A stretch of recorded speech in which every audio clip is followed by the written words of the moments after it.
Bueno, entonces una vez que los espermatozoides han pasado a lo largo de todo el epidídimo, que se toman una cierta cantidad de tiempo, en algunos casos pueden pasar hasta aproximadamente casi una semana, imagínense lo largo que es este conducto. Entonces, una vez que pasaron por todos estos tramos o estas porciones que ingresan a la cola del epidídimo, es ahí donde van a sufrir de una serie de modificaciones y cambios metabólicos importantes que le van a permitir, por ejemplo, adquirir la capacidad de moverse. En general empiezan a moverse ya cuando están pasando por la última parte del cuerpo del epidídimo, pero terminan su capacidad de moverse o digamos, culminan con ese proceso que les permite movilizarse, moverse por sí mismo en la cola del epidídimo. Entonces, posteriormente, ingresan después al conducto deferente, pero principalmente hay un gran flujo de espermatozoides a lo largo de este conducto en el momento de de la eyaculación.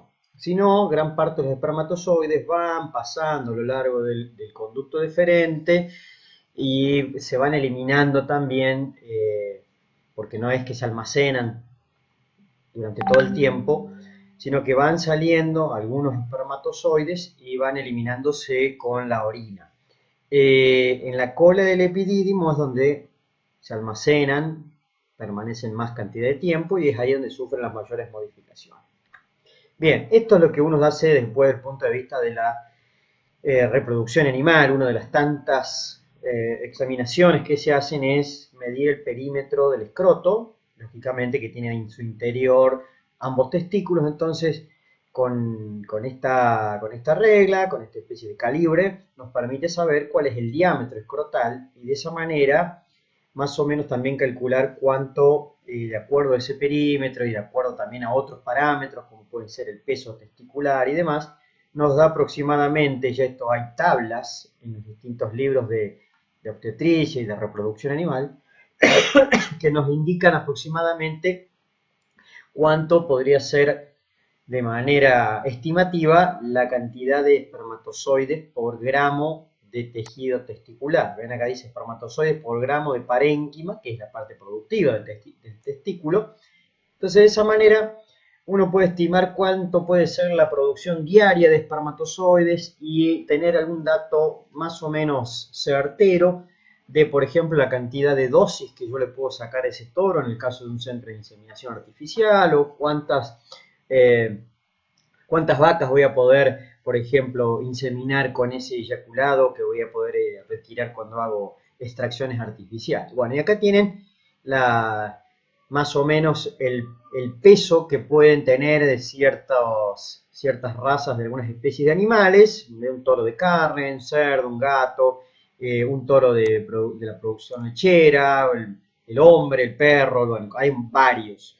Y ahí dice más o menos cuánto es el peso que tiene aproximadamente en promedio lo que serían ambos testículos. Entonces son parámetros que nos van sirviendo para tener una idea más o menos concreta de cómo va a ser la producción diaria de espermatozoides en cada animal. Bueno, esto también se puede hacer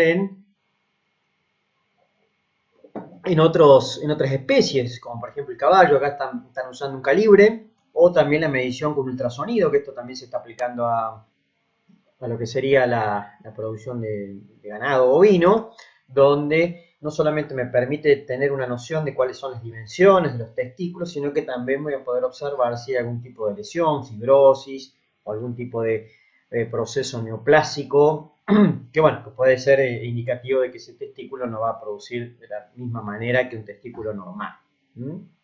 Bien, acá vamos a mencionar simplemente algunas cosas, algunos términos son netamente anatómicos y tal vez medios complejos para lo que ustedes necesitan como agrónomo, pero el testículo tiene dentro de sus tubos seminíferos unas células que son las espermatogonias, que son bastante sensibles a la temperatura, por lo tanto tienen una serie de elementos que le van a permitir regular esa temperatura para que estas células que son tan sensibles no se alteren y realicen la espermatogénesis, es decir, la formación de espermatozoides de manera continua y de manera eficiente. Generalmente los testículos están más o menos entre 3, 4 grados menos que la temperatura corporal. Y eso explica por qué no están dentro del abdomen, porque los testículos se forman, igual que los ovarios, dentro del abdomen. La diferencia está que los ovarios se mantienen dentro de la cavidad abdominal, en cambio los testículos abandonan la cavidad abdominal y se alojan en el escroto fuera de la cavidad. Por lo menos esto ocurre en la mayoría de los mamíferos. Nosotros estudiamos en todos y también en numerosos otros mamíferos de animales silvestres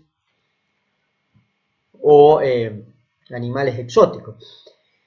De todas maneras, hay algunas especies que tienen los testículos dentro del abdomen y que funcionan sin problema, y otras que, dependiendo de la etapa reproductiva del animal, pueden estar afuera del abdomen o pueden estar adentro. Bueno, eso son cuestiones bastante especiales de algunas especies. Bien, entonces, ¿cuáles son los mecanismos que utiliza el testículo para poder regular temperatura y para mantenerse más frío que el resto del cuerpo? Por un lado, un gran complejo vínculo que existe entre los vasos sanguíneos, tanto entre arterias y venas. Esto es lo que están viendo acá, en realidad es un molde hecho de plástico, un molde exclusivamente de los vasos sanguíneos. Se le ha metido un acrílico a través de la arteria testicular y lo mismo a través de venas, y después se ha digerido todo el tejido para poder observar simplemente el molde de lo que ocurre con los vasos sanguíneos. Como ustedes ven, se ve bastante bien la forma y todas las partecitas que hemos mencionado, nada más que lo único que estamos observando acá son solamente vasos sanguíneos. Entonces, si ustedes observan acá, y en esta imagen que está ampliada, ven en este pedacito que tenemos acá, que está ampliado más abajo, vamos a observar que la arteria testicular está en estrecho contacto con las venas testiculares. Las venas testiculares se denominan plexo pampiniforme, un término que a ustedes no les va a ser de mucha utilidad. Pero de todas maneras, fíjense el vínculo estrecho que hay entre arterias y venas, y de esa manera hay un intercambio de temperatura entre ambos vasos sanguíneos. Por otro lado, también vamos a, ya hemos mencionado, lo que ocurre con esta capa que forma parte del escroto, que se llama túnica dartos. Esa túnica dartos, ya dijimos que cuando hacía mucho frío se arrugaba porque tiene músculo liso, y cuando hace mucho calor, al revés, se relaja. Por otro lado, en el caso del escroto, hay una particularidad. Generalmente no hay acúmulo de grasa. Por más que el animal esté en buen estado, no se acumula la grasa, y de esa manera también colabora con la regulación de la temperatura. Y por último, también la sudoración es muy importante. En algunas especies realmente se aprecia muchísima sudoración en esta zona, y eso también colabora con la eliminación de algunos grados de temperatura a medida que se va evaporando ese sudor. Y el músculo cremaster, que es una estructura que está asociada al cordón espermático y que cuando hace calor está relajado y hace que los testículos estén más péndulos, y cuando hace frío al revés, se contrae y acerca los testículos hacia la pared abdominal. Bueno, acá estamos viendo simplemente una explicación sacada de este libro que ya les vengo comentando hace algún tiempito, que permite entender, o creo que permite hacerlo, de qué manera la sangre, a medida que va dirigiéndose hacia el parénquima testicular, la sangre arterial que lleva nutrientes y que tiene la temperatura del cuerpo, por eso acá un ejemplo, 39 grados, puede ser la temperatura de una vaca.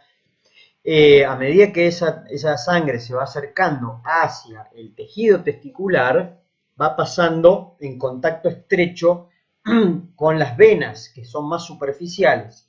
Y de esta manera, lo que ocurre es como una especie de radiador. Le va quitando grados centígrados a la sangre arterial, debido a que se va enfriando esa sangre, y cuando está llegando a la zona propiamente del parénquima testicular, fíjense que la temperatura de entrar con 39 grados finalmente le llega al testículo con 33. Es decir, hay una reducción marcada. Generalmente son aproximadamente 3, 4, 5 grados lo que puede descender la temperatura mediante estos diversos mecanismos que estamos mencionando.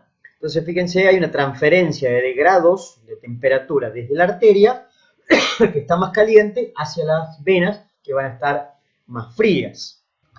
Bueno, eso para tener simplemente una idea de los mecanismos que utiliza el testículo para poder regular la temperatura, que es algo importante porque si no la formación de los espermatozoides se interrumpe o empiezan a haber anormalidades en los espermatozoides y eso a veces ocurre cuando uno hace un análisis, un examen del semen posterior a un proceso infeccioso o a un proceso febril donde aumenta muchísimo la temperatura y bueno, de esa forma uno puede estar intuyendo que también se están afectando estas glándulas. La producción de hormonas no se ve influenciada. Por lo tanto, si los testículos quedan por alguna causa retenidos en el interior del abdomen, como a veces ocurre, ese animal va a tener conducta sexual, va a tener libido y demás, pero lo que va a ocurrir es que va a tener una alteración y una falla en la producción de los espermatozoides. Lo que sí va, la producción de hormonas sí va a continuar. Bueno, y un poquito para ir terminando, acá vamos a estudiar lo que ocurre con las glándulas accesorias. Esta imagen no le presten atención porque es del caballo, más allá que se repiten un poquito estas estructuras en las diferentes especies. Entonces las glándulas anexas o accesorias, ya dijimos, son las que van a producir el plasma seminal. Ese plasma seminal se va a juntar con los espermatozoides y de esa forma se forma el semen, que significa, en latín viene de la palabra seminis, que significa semilla. Entonces, acá lo que estamos viendo, por ahí las imágenes no son fáciles de entender, pero lo que estamos viendo es principalmente los huesos de la pelvis, el piso, donde queda apoyada una parte del aparato reproductor. De color verde vamos a observar las ampollas de los conductos deferentes, esos conductos que transportan los espermatozoides desde la zona del testículo, eso en la zona donde están desembocando los conductos, en la uretra pélvica, hay un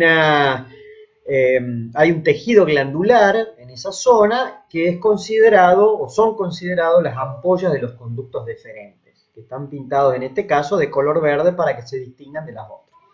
Estos conductos que vienen acá, como a los costados de los conductos deferentes, esos conductos son los uréteres, que vienen desde los riñones y van a llevar la orina a la vejiga. La vejiga es lo que estamos viendo acá abajo, esta estructura, que es sacular, es como una especie de saco, donde van a desembocar los uréteres.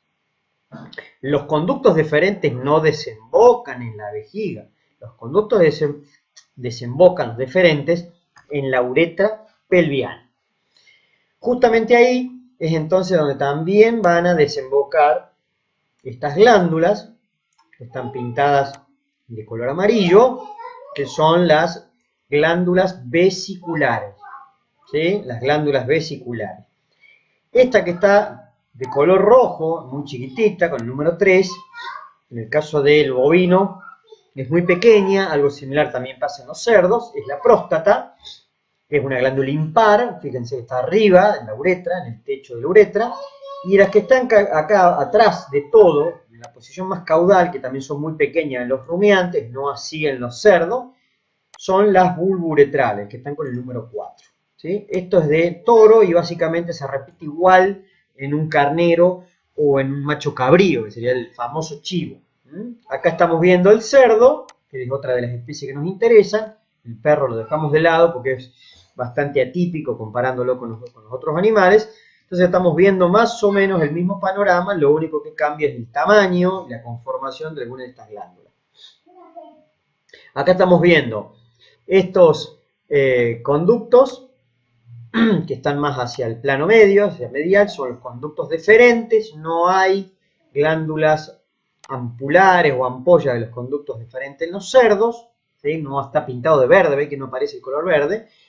Después tenemos las vesículas seminales, que son realmente bastante grandes,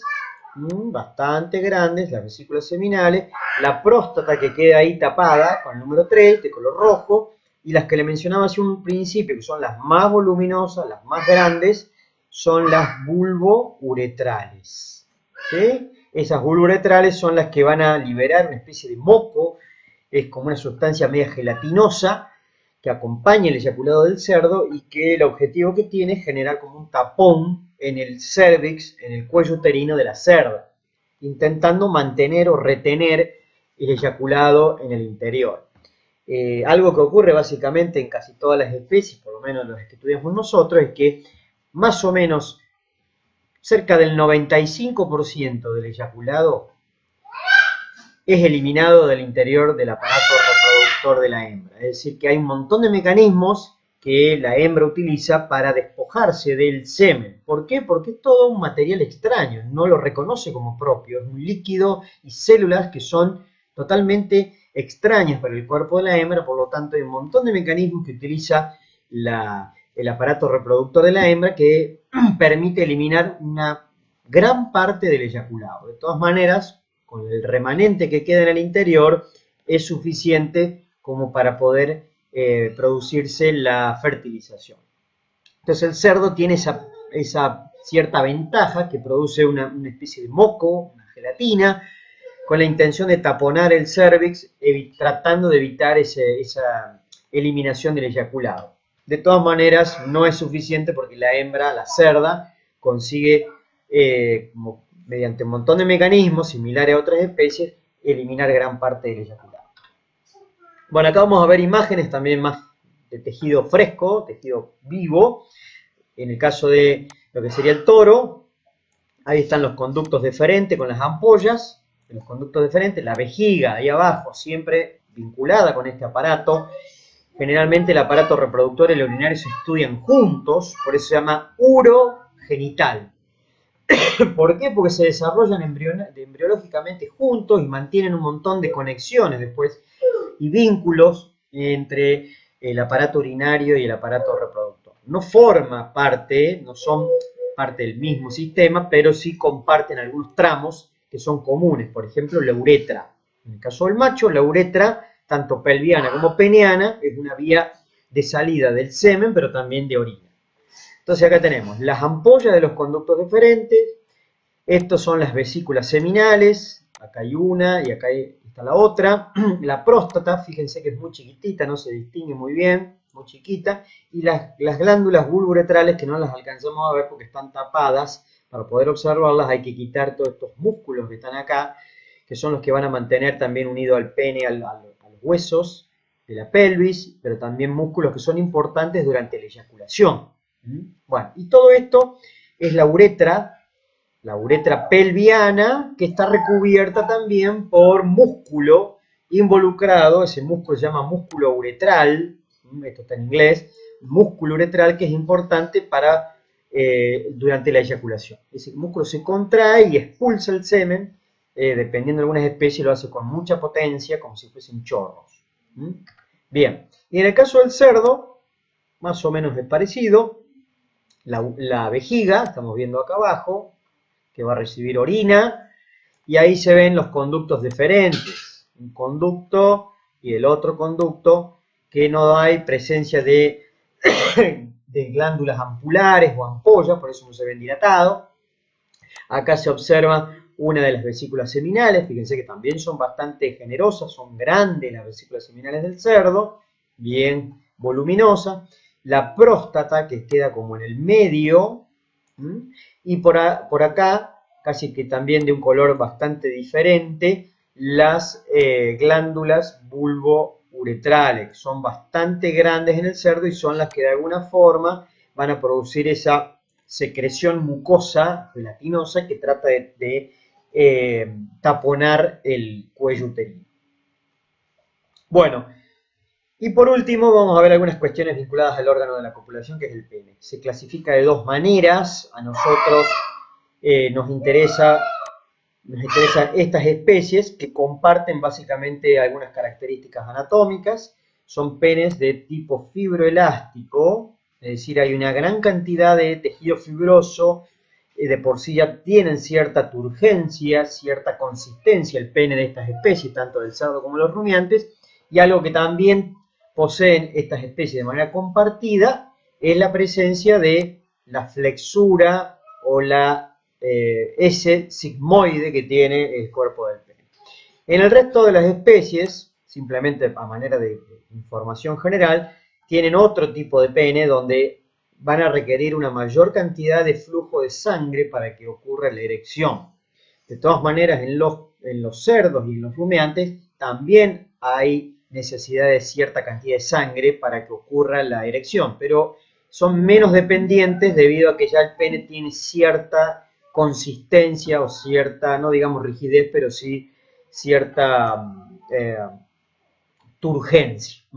Bueno, en todas las especies, independientemente del tipo de pene que tengan, va a existir una raíz, que es la que queda anclada básicamente a algunos huesos de la pelvis, el cuerpo del pene, donde vamos a encontrar la flexura peniana, y por último el extremo libre, que es el glande, que tiene una particularidad, que en todas las especies hay una gran cantidad de nervios y sensores que permiten captar, por ejemplo, la temperatura, la humedad, la turgencia, también el grado de contracción que haya en el vestíbulo de la vulva de la vagina de la hembra. Entonces, son todas características que van a estimular al macho para provocar la erección completa y principalmente también para provocar la eyaculación.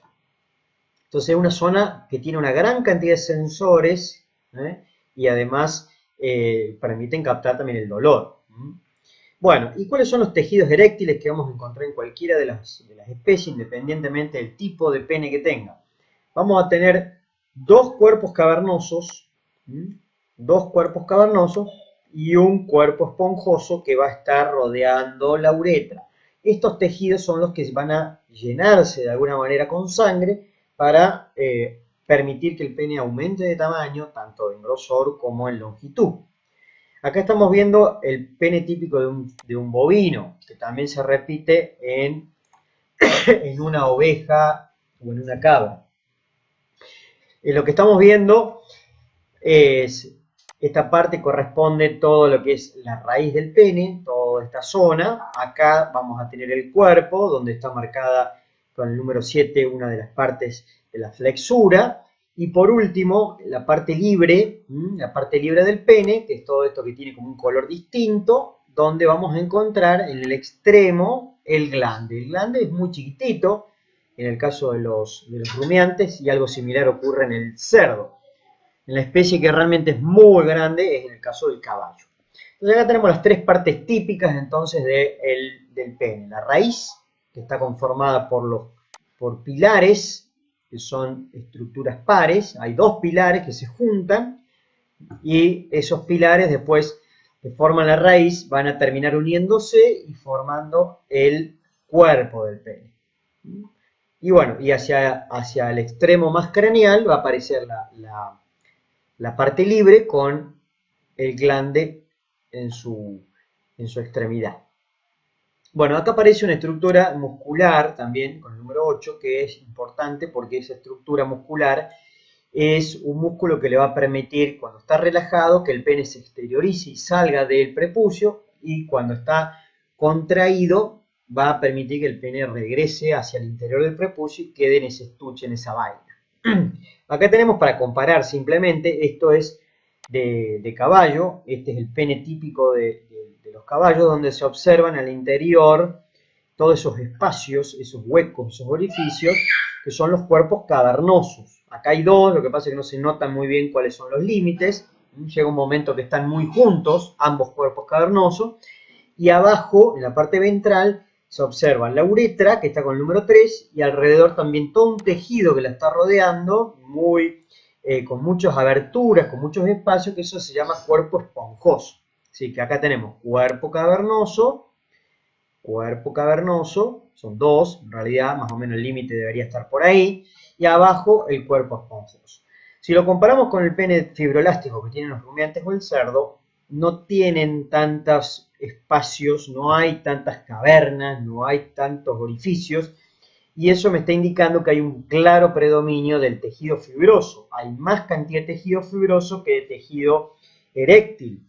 Por lo tanto, este tipo de pene se clasifica de esa manera. Son fibrosos, son más bien elásticos y tienen muy poco desarrollo o menor desarrollo, no digo que no haya, pero hay menor desarrollo de lo que son los tejidos eréctiles.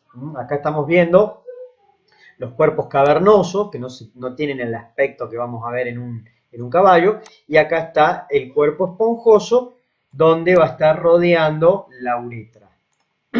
Bueno, de todas maneras, en el caso de los toros se ve con cierta frecuencia, cuando hay algún problema durante el servicio, durante la monta, que a veces puede ocurrir que el toro no logre introducir el pene o sufra algún problema y el pene se dobla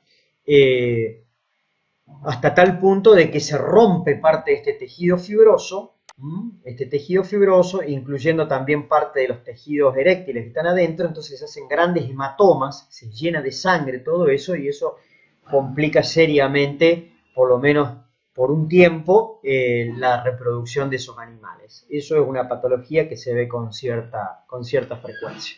Bueno, y acá estamos viendo principalmente, para que nos enfoquemos en el extremo libre del pene, donde está el glande. Esto es de toro, ahí está el glande, fíjense el tamaño, es realmente muy chiquitito, muy pequeño, y acá está el glande de los cerdos, que tiene esa conformación, tiene como una forma de gancho. Eso todavía se hace mucho más evidente cuando ocurre la erección del pene, se nota mucho más esa curvatura que tiene en el extremo, en el glande. Esa parte es importante porque va a permitirle al cerdo introducir el pene en el interior del cervix o el cuello uterino de la cerda. Recuerden ustedes que la cerda, mediante las almohadillas cervicales, podía masajear el extremo libre, el glande del cerdo, y de esa manera provocar la eyaculación completa. Bueno, y acá para comparar los tres rumiantes. Fíjense lo que ocurre con los caprinos, el macho cabrío sería, el carnero y el toro. Básicamente son muy similares el aspecto, el extremo libre y el glande. Lo único que sí es claramente visible en los rumiantes menores es la presencia de esta estructura que sobresale. Eso no es ninguna cuestión patológica, eso se llama proceso uretral. Esa prolongación que sobresale más allá del límite del glande. Fíjense que el glande termina, pero hay como una continuidad de la uretra, una continuidad de este conducto de la uretra, y eso en algunos casos puede llegar a traer ciertas complicaciones cuando hay cálculos urinarios. Cuando hay piedritas en la orina, cálculos urinarios, en algunos casos pueden quedar obstruyendo la uretra en este lugar, porque es realmente una zona de muy pequeño calibre. Entonces, en algunos casos, sobre todo en los caprinos, cuando ocurre ese tipo de patologías, se amputa, se saca, se extirpa el proceso uretral para tratar de aliviarle esa obstrucción. Bueno, esto es una particularidad que tienen los pequeños rumiantes, donde se observa esa estructura que parece como un gusanito. Eso en realidad se llama proceso uretral, ¿sí? El bovino prácticamente no lo tiene desarrollado. Y acá está lo que mencionábamos relacionado al pene del cerdo y a la conformación que tiene el cuello uterino de la cerda. ¿Sí? Esta parte del pene, el extremo libre, sobre todo lo que corresponde al glande, con esa curvatura tan particular que tiene, le permite ir introduciéndose en el canal cervical, en el espacio que queda entre las almohadillas, que es un espacio bastante sinuoso, donde tiene muchas curvaturas. Entonces el pene puede ingresar hasta ahí y la cerda masajea con las almohadillas cervicales hasta que el cerdo eyacule de manera completa. Bien, y por último, el prepucio. Esto no le den mucha importancia porque el prepucio del caballo realmente es muy particular y es totalmente distinto a lo que ocurre en cierta medida, a lo que ocurre en el resto de las especies. Tiene unas ciertas particularidades que a ustedes no les va a ser demasiado útil. Pero sí en el caso del cerdo. El prepucio del cerdo es un estuche, como pasa también en otras especies, pero tienen una particularidad, que en la parte dorsal del prepucio hay una estructura en forma de saco que se llama divertículo prepucial. Esta estructura sacular se llena generalmente de secreciones, de esmegma. El esmegma es una secreción que la tienen todas las especies, incluyendo el humano, que son restos de células, de descamaciones, de secreciones que se van acumulando entre el pene y el prepucio. Entonces, en el caso del cerdo suele acumularse una cierta cantidad y además hay tejido en relación estrecha a esta zona, hay un tejido glandular que produce que las secreciones que libera el cerdo desde el pene del prepucio tengan un olor muy característico, un olor bastante particular. Y eso se ve en los padrillos. Se observan los padrillos y se aprecia ese olor tan característico que tiene esa secreción, ese esmegma que acompaña, ¿no es cierto?, a esta zona del aparato reproductor. Bueno, esto es parte, ¿no es cierto?, de la piel. La piel, acá tenemos un pliegue donde se transforma en mucosa, que va a estar en contacto con el pene. Y acá, lógicamente, la piel de la panza del animal, la piel de la parte ventral, donde justamente en ese orificio es donde va a protruir el pene en el momento de la erección, ¿sí? Donde va a salir por el orificio prepucial. En el caso de los rumiantes y en el bovino, nosotros también hacemos una práctica muy común que es sacar muestras con un hisopo, con unas baquetas que se llaman, con la intención de analizarlas y ver si no hay microorganismos causantes de enfermedades venéreas. Bueno, y respecto a la irrigación no vamos a entrar en detalle porque la verdad que no les va a ser muy útil, ¿sí? Porque hay una numerosa cantidad de ramas que se distribuyen a distintas partes del pene y recordemos el proceso de la inervación, de todo lo que corresponde a la eyaculación y también a la erección, tiene que ver con el sistema, nuevamente con el sistema nervioso autónomo, ¿sí? El sistema nervioso autónomo. Cuando el animal está siendo estimulado, que hay distintos estímulos, inclusive estímulos visuales, estímulos olfativos, bueno, estímulos de comportamiento de la manada y demás, todo eso empieza a provocar liberaciones, lógicamente, de una cantidad masiva de hormonas y demás, pero el máximo estímulo ocurre cuando el pene es introducido en el interior de la vulva y la vagina de la hembra. Recordemos que en el glande hay una gran cantidad de sensores que permiten captar la temperatura, la presión, la humedad. Bueno, entonces esos estímulos viajan mediante nervios, ¿sí?, del sistema nervioso autónomo, viajan mediante nervios hasta la médula espinal, que es esto que está graficado acá arriba, es un reflejo lo que ocurre básicamente. Va la información sensitiva hasta la médula espinal y a partir de ahí se genera una serie de circuitos nerviosos, neurológicos, donde hay sinapsis y retorna la información mediante otros nervios, la información retorna principalmente hacia un conjunto de músculos estrechamente vinculados con la uretra, con la raíz del pene y demás, y eso es lo que hace finalmente es expulsar los espermatozoides que han sido almacenados durante los momentos previos, durante lo que es la erección y demás, los espermatozoides que han sido almacenados en la región de la uretra. Todo este estímulo provoca una contracción masiva de estos músculos que están alrededor de la uretra, en la raíz del pene, y eso provoca la eyaculación y la expulsión del semen. Es básicamente un reflejo neurológico donde interviene el sistema nervioso autónomo, la parte parasimpática principalmente interviene en la parte de la erección y la parte simpática principalmente en la eyaculación. Bueno, espero que les haya sido de utilidad. Muchas gracias, nos estamos viendo.